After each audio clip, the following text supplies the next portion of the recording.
And so I'm excited about that. But back to your point, my friend, as long as you come from a place of humility and understand that ego kills people. Yes, we have some luxury of mindset and communication, but for me, I don't think people should listen to me. I think people should listen to everything and try to find positivity and usability out of everything. And they should dismiss what is clearly negative and selfish, and they should triple down on everything that is selfless and positive. And that is the answer to your question that started here. What should people do? They should be very, very focused on trying to do the following.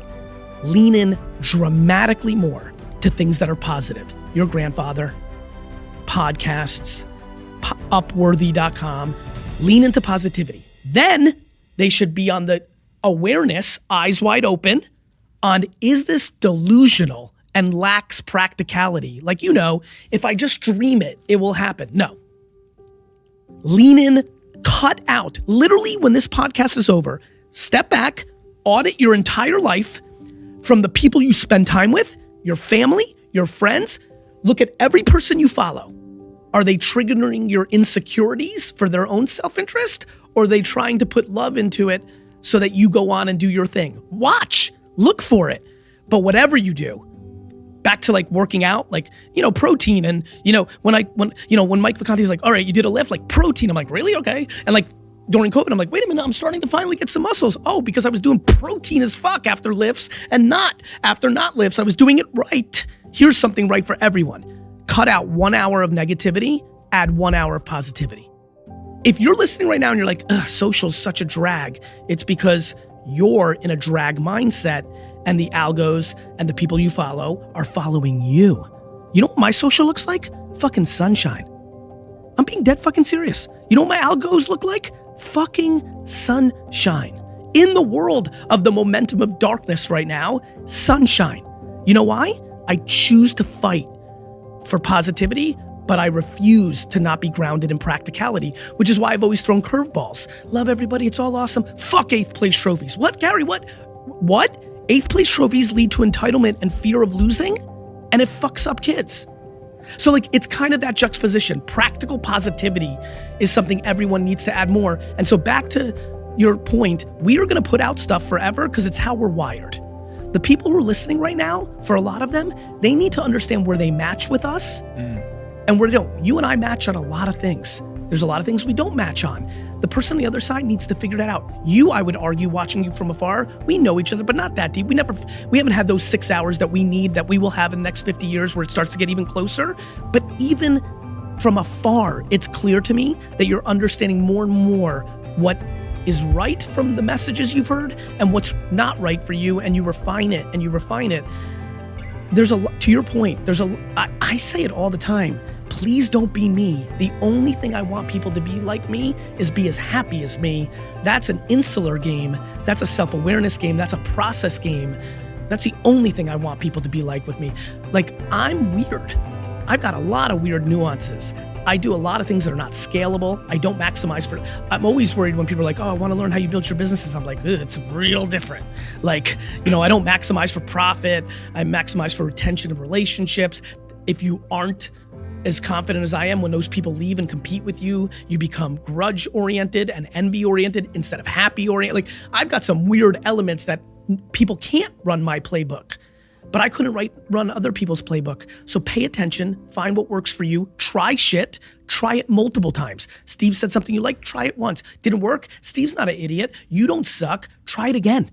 On this, the very crux of all of this is that key point, which is about self-awareness. And as I realized that in my late 20s, that self-awareness was really the key to most things in life. And I remember writing a quote on my Instagram, which is still my favorite quote of all time, where I said, there's no self-development without self-awareness. You can read as many books as you like. 100%. But if you can't read yourself, you'll never learn a thing. It's why I've never read a book.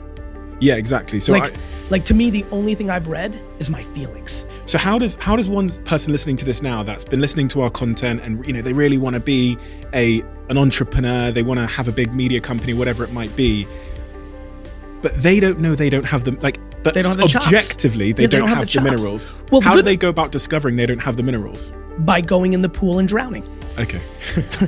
You know, it's not for you and I to judge because we've been wrong too much. Yeah. I've been wrong so much it scares the fuck out of me, and I'm gifted with intuition that when I'm dead, I hope they can test for it because I think I'm all time. And I've been wrong a ton. That makes me believe everyone's wrong.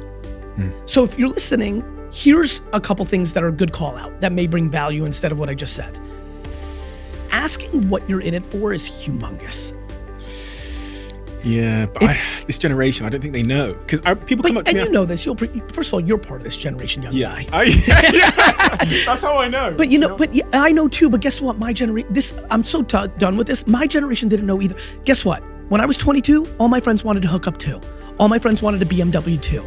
And by the way, as somebody who observed people his whole life, the people that were older than me, the people that were buying expensive wine for me when I was 20 and they were 35, everybody wants stuff to communicate to others that they're winning.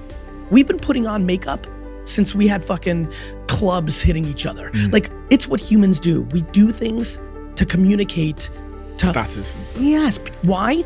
To hide. We're hiding.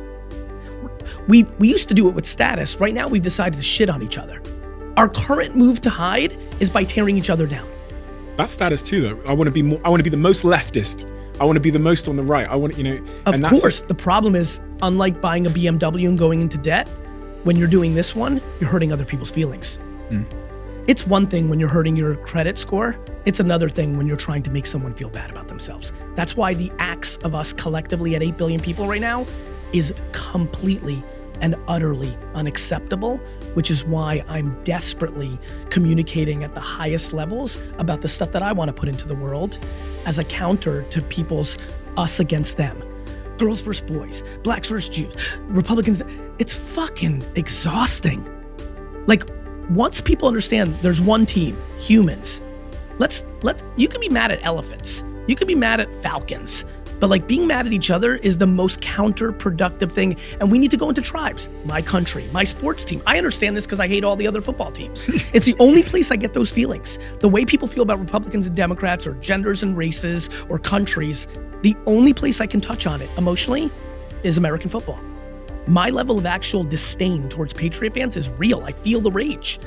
But the fact that I do that for something silly, that's a form of escapism, that's a couple hours a week to like reset and like enjoy and escape, like people watch movies or ski or exercise, that's silly. That's football. That's silly.